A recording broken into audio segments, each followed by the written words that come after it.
Hello, friends. Welcome to Dr. B.R. Ambedkar Open University. Today, we'll be studying Unit 14, Overview of Human Development Reports with special reference to India as a part of Semester 3, Sociology. When we talk about human development, my dear friends, in the year 1990, it was the first time we have the Human Development Report. It's a new approach for advancing human well-being. Our duty is to understand and expand the richness of human life rather than simply the richness of the economy. It is an approach which is focused on people and their opportunities and the choices which they have so that they can improve their living conditions. At the international community, it started moving towards implementing and monitoring the 2030 agenda with the main agenda to eradicate poverty and achieve sustainable development by the year 2030 across the world. The human development approach has been useful to meet the objectives and improve the well-being of the people by ensuring an equitable, sustainable, and stable planet. The human development approach has been developed by the economist Mahbubul Haq, who is a Nobel laureate. And along with that, we also have some of the reflections of Amartya Sen's work on human capabilities. It is framed whether people are able to be and do desirable things in their life. So let us see some of the reports since 1990 in the Indian society. The first report came into existence in the year 1990 itself.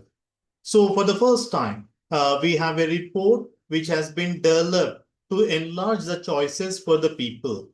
It is more than the GDP growth. Our duty is not only simply to improve the income and wealth of the individuals. It's not only to increase the productivity of the commodities and accumulating capital. It is nothing but a person's access to income may be one of the choices, but it is not the total of the human endeavor. So human development is a process of enlarging people's choices in the life in terms of increasing the longevity of life, to have a healthy life, to be educated, and to have accessibility to all the resources which are there in the society for having a decent standard of living.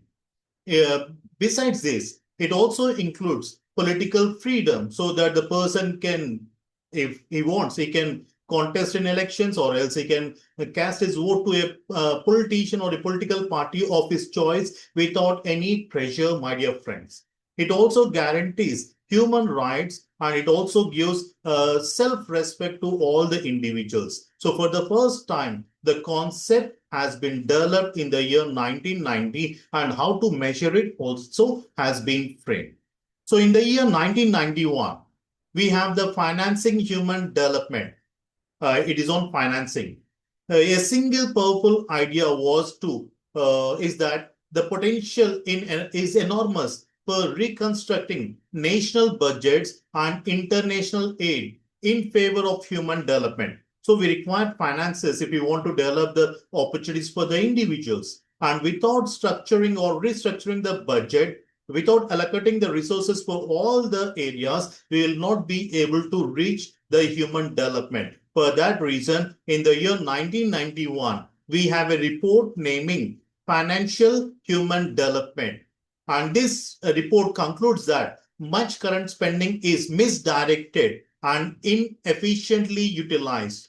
So the duty of the government is to prioritize where the money has to be invested, how much money has to be invested, and how to accelerate the human progress or growth. Now, in the year 1992, we have a report called Global Dimensions of Human Development. The world has a unique opportunity in the current decade to use global markets for the benefit of all the people across the world. It's not for a particular country or for a particular nation, my dear friends. They want to look after the welfare of all the people, provide equal opportunities for the global population. So we have the Global Development Report of 1992, which tries to look after the working of these global markets and how to meet or why they fail to meet the needs of the world's poorest people. If we see the best diamonds, the gold is abundantly found in Africa. In spite of that, we see that most of the children are being put to death before the age of 5 years because of malnutrition or undernutrition. In spite of having the richest minerals in the African continent, we see that most of the people are being put to death. So the main duty is to understand why global markets are not in a position to look after the welfare of the poorest people across the world.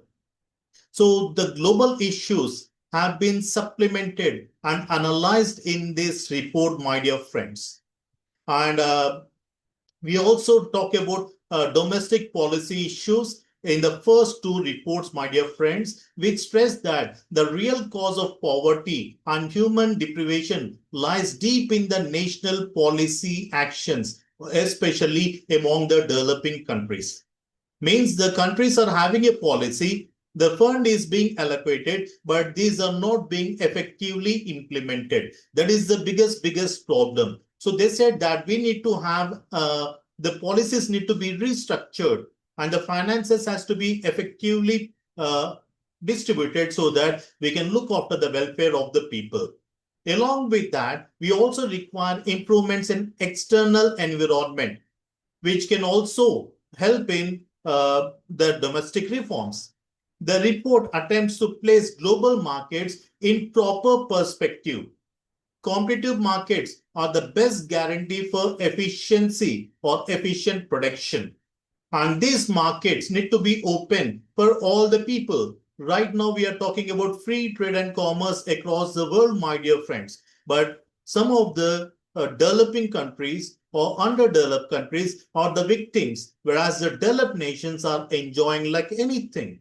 We can see recently when the war broke up between Russia and Ukraine, and India was trying to purchase the crude oil from Russia, the United States of America tried to put on sanctions on India for purchasing the crude oil. So we can see these kind of issues. So in the year 1992, they talked about global dimensions, not only regional reforms, but to also have policies to look after the welfare of all the people across the world, especially the poorest of the people who are there in the developing countries. In the year 1993, we have a report which mainly focused on people's participation. And without the participation of the people, my dear friends, no policy can be implemented and no nation can progress.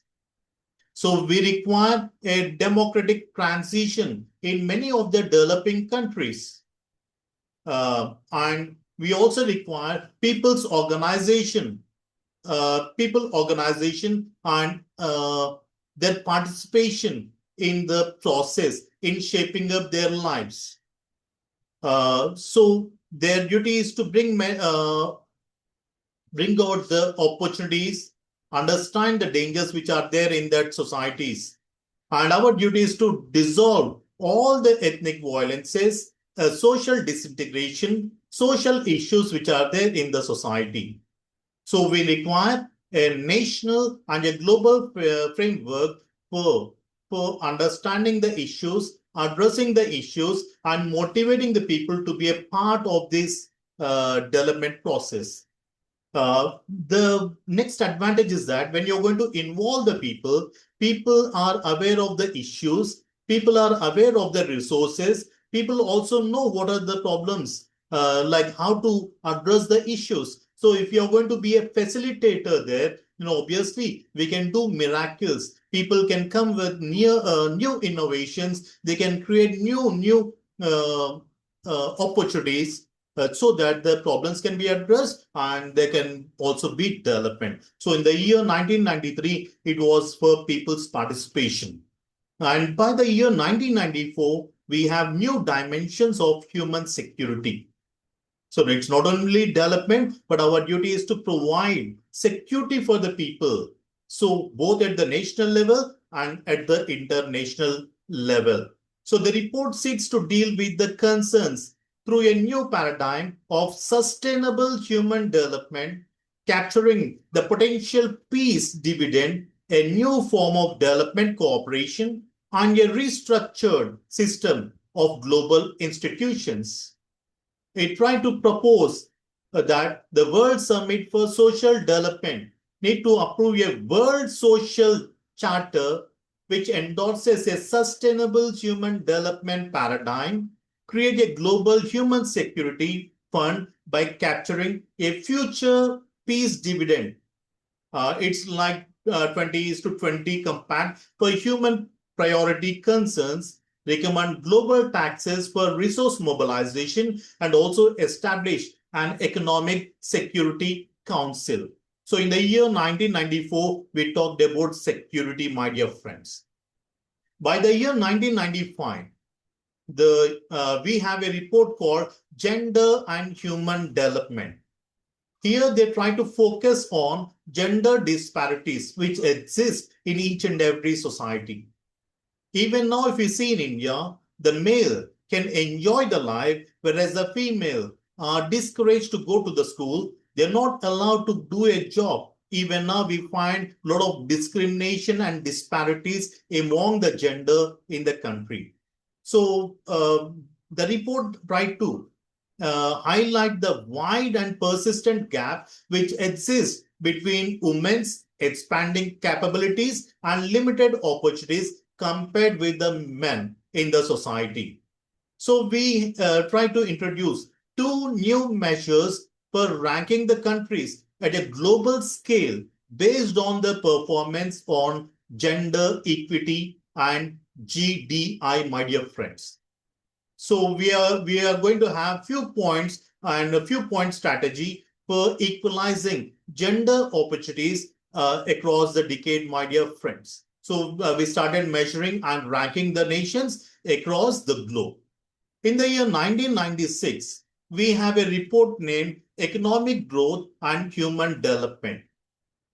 This argued that if the economic growth is not properly managed, then there can be joblessness, voicelessness, ruthless, and futureless. They have used 5 words. They said that if you're not going to manage the economic growth, the first one is it leads to joblessness. Right now, there is a debate going on because we have artificial intelligence, and most of the people are saying that artificial intelligence is going to replace the human beings because the machines can do the work efficiently compared than a human being. And if we are going to have a lot of mechanization, my dear friends, then some of the people may be jobless. So they said that economic growth has to ensure that it is going to provide employment for all section of people. So it must not lead to joblessness. And when people are not going to have a job, if they are unemployed, if their economical condition is less, at that time it leads to voicelessness, rootless, and no future, my dear friends. So these are going to determine the human development. Economic growth has to look after the welfare of the people. It's not to leave them jobless, because no job, no economical condition, and the people will not have any choice. Right now, we said that human development has to provide the opportunities and the choices for the people, but no money at all, no opportunities and choices, my dear friends. It said that the quality of growth is therefore very important as its quantity for eradicating poverty and also looking after human development and sustainable development. And the report identifies that it is very, very critical. It is very, very critical for us to identify employment for the economic growth. Without generating employment, my dear friends, we cannot have economic growth in that particular nation. So in the 21st century, we started developing new mechanisms to develop and integrate the weak and vulnerable into global economy, my dear friends. Now, in the year 1997, we have a report named Human Development with the main intention to eradicate poverty. So in order to eradicate poverty, my dear friends, our duty is to create employment opportunities, provide income so that the poverty can be eradicated. So denial of any of the choices and opportunities for living a tolerable life will be a biggest problem. So our duty is to prepare strategies beyond income redistribution so that we can have gender equality, we can have pro-poor growth, globalization, and we also have democratic governance of development. So our duty is to eradicate poverty. In the year 1998, we have a report called Consumption for Human Development. So in the 20th century, growth in consumption unprecedented in its scale and diversity. The benefits of consumption have spread far and wide. More people are better fed and housed than even before. Living standards have been improved, my dear friends. Like each and every person is having the housing facility, they have the hot water facility, they have the electricity, they have proper transport system, and so on, my dear friends. So they also said that our duty is to increase the consumption levels among all sections of people, and whatever the shortfalls and gaps are there, even that has to be filled, my dear friends. In the year 1999, we have globalization with a human face. And this report tried to say that there must be global markets, global technology, global ideas, and global solidarity, which can enrich the lives of people across the world. And the challenge is to ensure that the benefits of the are shared equitably among all the people, whether they are dependent or independent. It's not for just profits, but to look after the welfare of the people. The report argued that globalization is not a new concept, but it's being increased in the competitive world. So in the competitive world, its main duty is to look after the welfare of the people. It's not to simply make profits, my dear friends. Let us see. In the year 2019, we have this COVID, and we have seen that China, Russia, and America, they have prepared the vaccine for COVID, and they started selling it for the people across the world. Their duty is to make money. Their intention is to make money. And at the time, there was only one country which came forward and which started distributing the vaccine that to free of cost to most of the underdeveloped and developing countries. They did not even see the enmity. They did not see the culture. They did not see the religion of the people.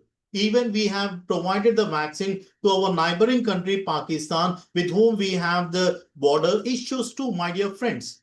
So they have said that in the year 1999, they said that we require globalization not to only supply the products on the higher prices, but to ensure that these are available for the people, even who are poor, my dear friends. So their main duty is to shrink the space, shrink the time, and our duty is to remove the borders, my dear friends, and open the doors of opportunities to all the people who are there across the globe. In the year 2000, we have human rights and human development. Their common vision and common purpose is to secure the freedom for all the human beings, well-being, and their dignity. We see that there was a Cold War, and it has divided the people at the time. The rights agenda and the development agenda has followed a parallel tracks at that time. So our duty is to bring the people together. So Human Development Report 2000 looks at human rights as an intrinsic part of development and a development as means to realizing human rights. So at the time they said that human rights are going to be principles of accountability, social justice to the process of human development. In the year 2001, we talked about making new technologies work for human development. It is about how people can create and use technology to improve the living conditions of the people. Like our duty is to prepare new policies, public policies, also have information and communication technology, biotechnology in the directions of human development. This report especially looks at new technologies which try to affect developing countries and poor people. These new technologies are going to become a source, without innovation, without innovative public policies, my dear friends, it is going to be a tool for excluding some of the people. And it is also going to be a tool which is not going to increase the GDP or the economical condition of the nation. It will not lead towards progress. So they said that we require new technologies which work for the human development. In the year 2002, there is a report called Deepening Democracy in a Fragmented World. This talks about politics and human development. Without political power, without formal institutions, my dear friends, we cannot have a proper human progress. Without the will of the political parties, institutions, and the internal and external pressures, all these are going to influence how it is going to lead to a human development or not. So our duty is to develop and establish democratic government systems which helps in human development of all the people across the world, and we do not leave any person behind. In the year 2002, we have deepening in the year 2003, my dear friends, we have Millennium Development Goals, a compact among nations to end human poverty. So we have the UN Millennium Declaration, which was done in 2000, which has adopted that a largest ever gathering of heads of states committed countries, rich and poor, to doing all they can to eradicate poverty, provide human dignity and equality to achieve peace. We also talked about democracy and environmental sustainability. So all the world leaders have promised that they are going to work hand in hand and try to ensure that they are going to develop the societies and also reduce poverty by the year 2015. In the year 2004, we have a report called Cultural Liberty in Today's Diverse World. The report has analyzed that we are going to have cultural differences and some of the people are being rejected or some of the people are denied with some utilizing the opportunities or having the choices. So they said that no person should be differentiated or stop from enjoying all the opportunities. So our duty is to see that there is no social, economical, or even political conflict, my dear friends, based on the cultural rights or cultural differences. It also offered some concrete ideas that we need to practice to build and manage the politics of identity and culture in a manner consistent with the bedrock principle of human development. Right now, the government is talking that we must not show any differences. For that, we need to make the policies which are equally applicable for each and every section of people in the country. In the year 2005, we have international cooperation at crossroads. It talked about human development, including progress towards the Millennium Development Goals.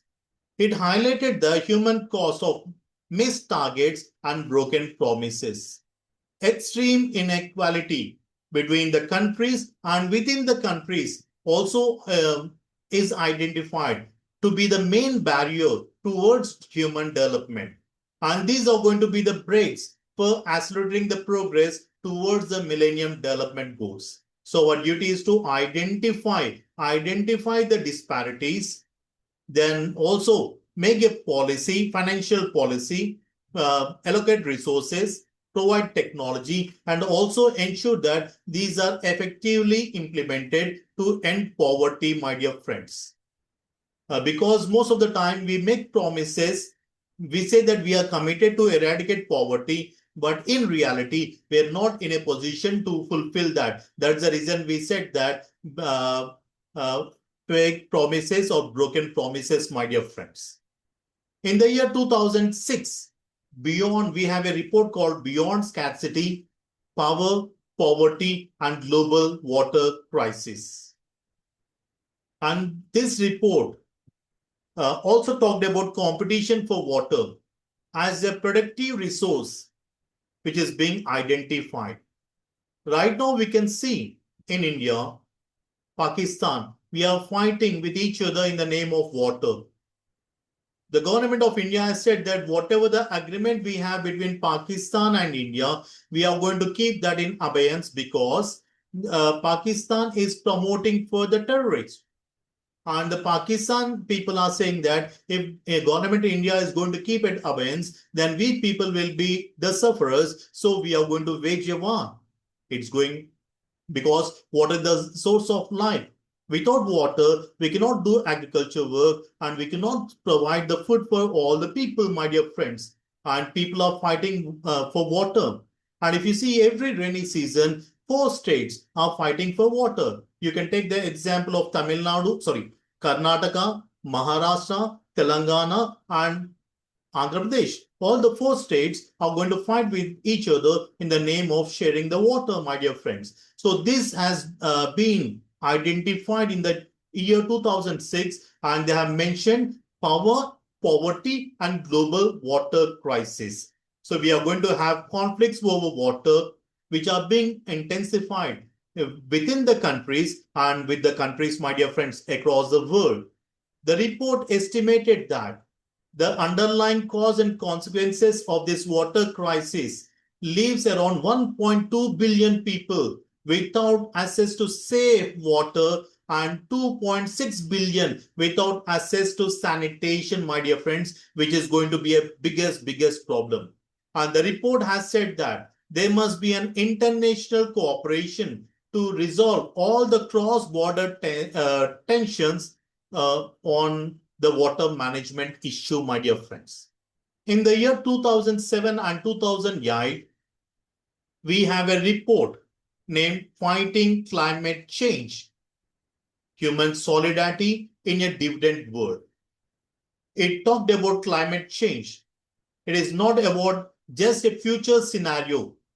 It exposed about droughts, floods, and storms, which are already destroying the opportunity and reinforcing inequality among the people across the world, not only a nation, but across the world, my dear friends.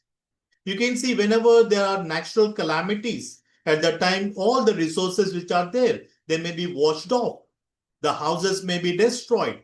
The roads may be washed off, my dear friends. Again, the government or the people have to restructure it, reconstruct it. It will have a huge burden on the families and even on the state government too, or the national government. It is going to destroy the opportunities and increase the inequalities among the individuals. So our duty is to understand the ecological conditions and do the best so that we can maintain or reduce the climatic change, my dear friends. We cannot see sometimes the climate change is unprecedented, reversible in terms of human development in our lifetime. And it may be the risk not only for the human beings for the present, but it can also be a risk for the children and for the next generation. So our duty is to work on this. For example, when we talked about ozone layer, when it was depleting, at the time the government of India has talked about plantation, and we have gone for massive plantation so that the oxygen percentage can be increased. And if you go to northern part of India, in Delhi, every winter season and whenever we have the crops in Haryana, all these things, when the agriculture waste is there, they are going to lit on the fire and it's going to increase the pollution in Delhi. So right now they are looking for fighting the climatic conditions or problems, and they are coming up with alternative mechanisms where they can control the pollution, where they can control the droughts, famines, and so on, or else we have a mechanism to handle it effectively. Then in the year 2009, we have a report on overcoming barriers. It talks about human mobility and development, because people are migrating from one nation to the other nation in search of opportunities. It may be for education, it may be for health, it may be for employment, or it may be for enjoying a peaceful life, and so on. So people are migrating from one country to the other country. So our duty is to ensure that people are going to have a decent life, because if people are going to uh, if they are going to migrate to other places with a valid document, well and fine. But without any valid document, if they are going to migrate, then obviously it will be a problem on the state government. They cannot plan effectively. And sometimes these people may also create problem for the nation, for the natives too. So some of the natives may think that they are going to take away their employment, and they are not in a position to enjoy the life. So there can also be attacks on the people too. We must have seen some rising concerns in United States of America.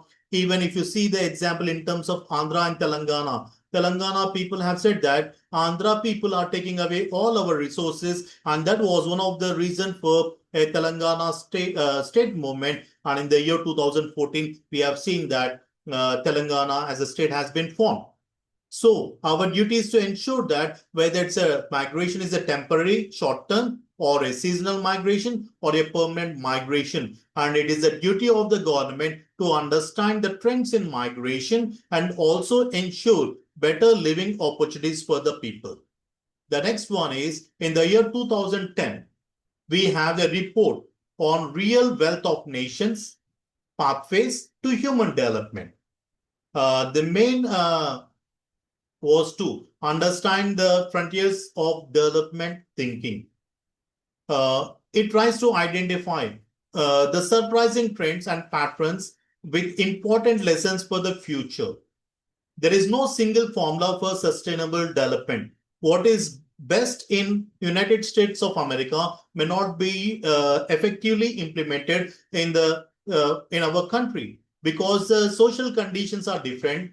The human resource, the condition is different.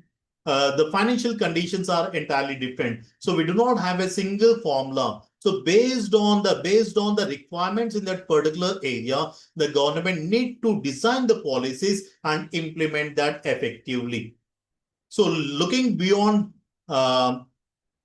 this report has critically analyzed the human development from political freedom and empowerment to sustainability and human security. And it also said that we need to have a broader agenda for research and policies to respond to whatever the challenges we are going to face. For example, right now we are talking about a lot of industrialization. Or right now, the government of India is talking about blending ethanol with petrol. So when we have this, a new challenge emerged in front of us. Some people are saying that because of mixing ethanol with the petrol, the engines are not effectively functioning, and most of the cars are being taken to the sheds. It is the biggest problem right now. So they said that right now the government is rethinking whether it has to be done, or whether the manufacturers have to design the machines or the engines in such a way that it can sustain to the petrol with a blend of ethanol, my dear friends. So we need to have research and policies which can respond to all the challenges which are coming in the path of human development, my dear friends.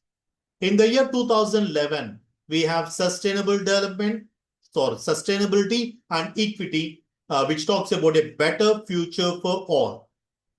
It talks about global challenges of sustainability and equity. And they said that, or the report said that we need to address these issues, identify the policies to the national and global level problems and address them collectively.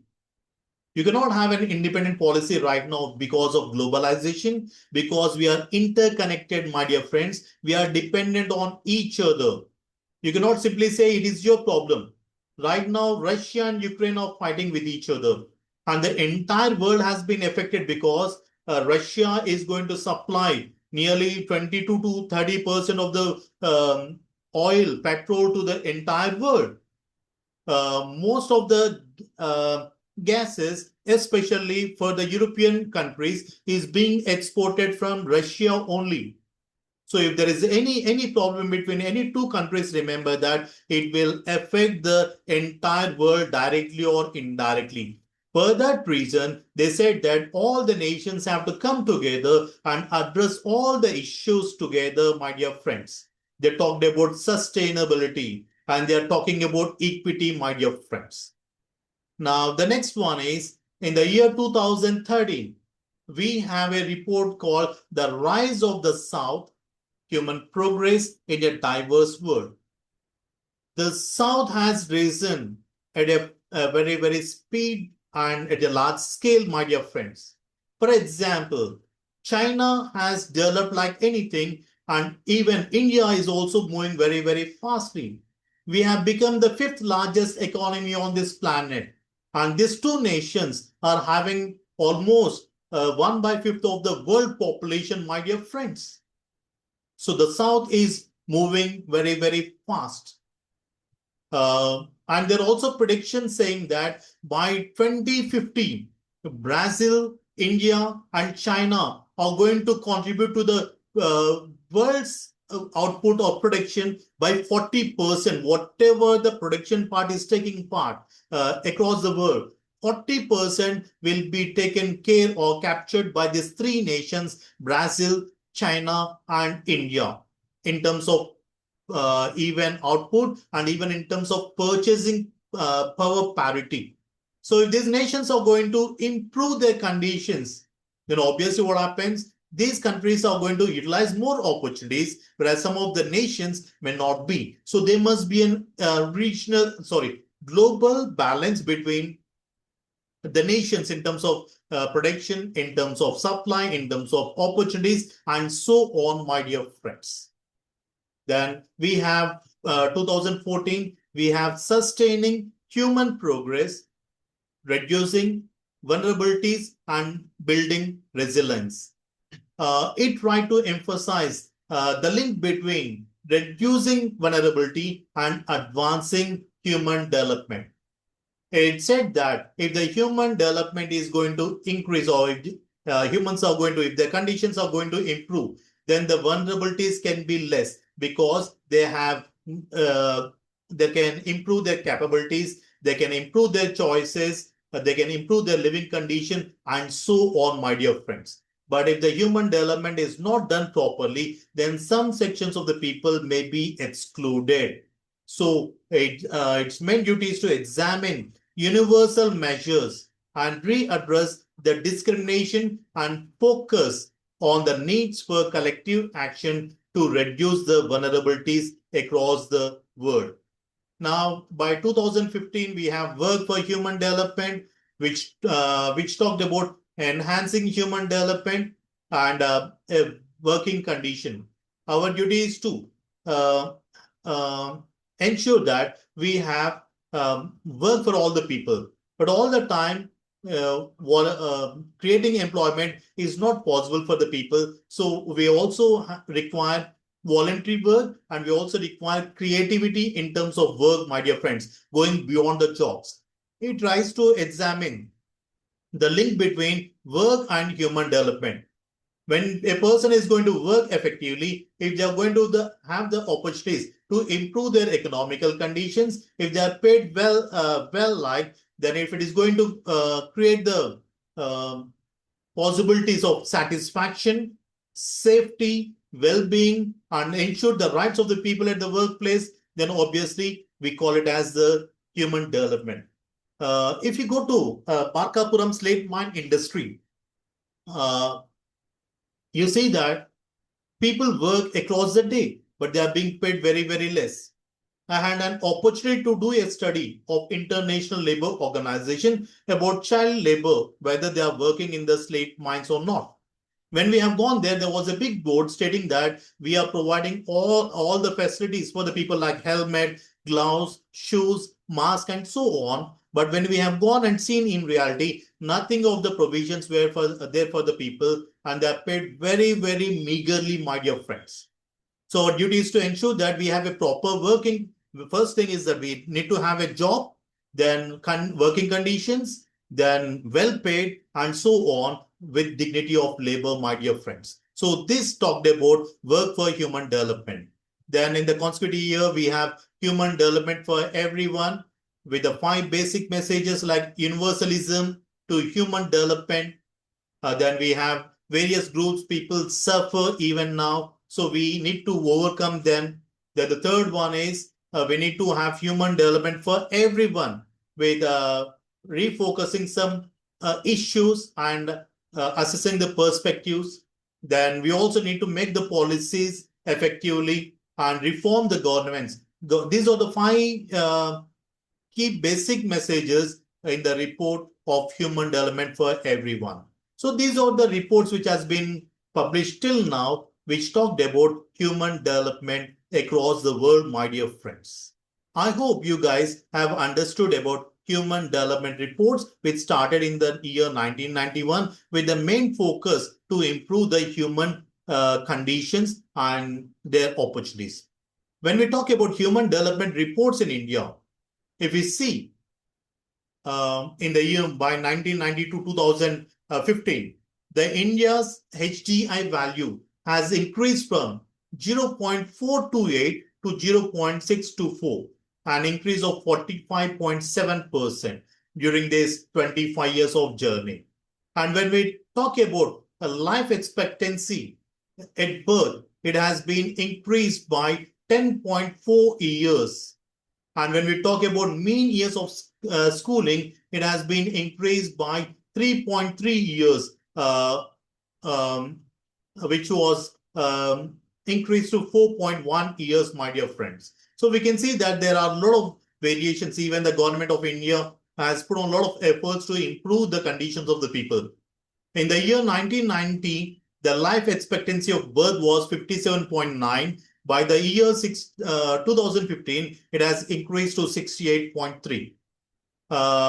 In terms of GNI per capita, it was 1,751, but as coming to 2015, it has been 5,663, my dear friends. So we can see a change in terms of development in the Indian society.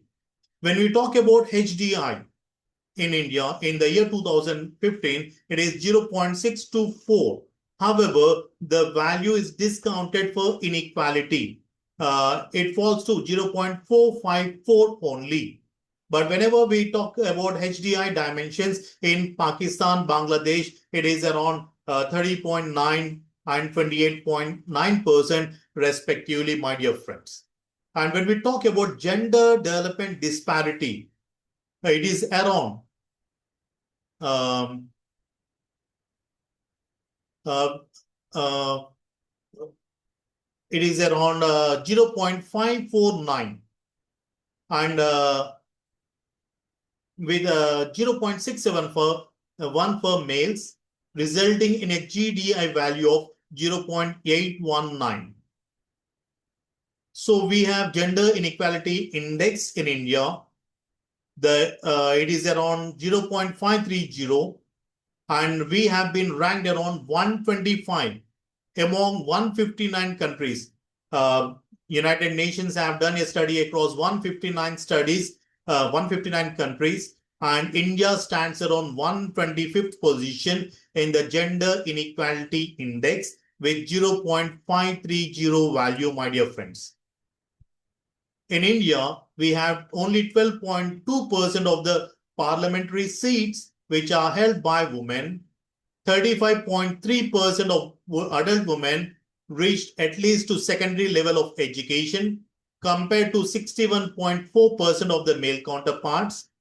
Per every 1 lakh live births, 174 women die from pregnancy-related issues, and around adolescents, birth rate is 24.5 births per every 1,000 women of age 15 to 19 years. Female participation in the labor market is hardly 26.8% compared to 79.1% among male. When we talk about multidimensional poverty index, my dear friends, NPI, India has 55.3% of the population with this multi-dimensional poverty. Along with this, we have additionally 18.2% who live nearly multi-dimensional poverty. Around 2,12,000, 18,000 people are very, very close to this multi-dimensional poverty index. So the duty of the government is to address these issues, my dear friends. Now, when we talk about human development rank, in the year 1990, India was around 130 position. By the year 2017, my dear friends, even now we are in the 130 position only, my dear friends. There is no change in the position. That means the government of India has to do a lot in order to improve the conditions of our people, therein enhance the opportunities and the choices of these people. I hope you guys have understood about human development and human development reports which has been published by United Nations till now. Thank you.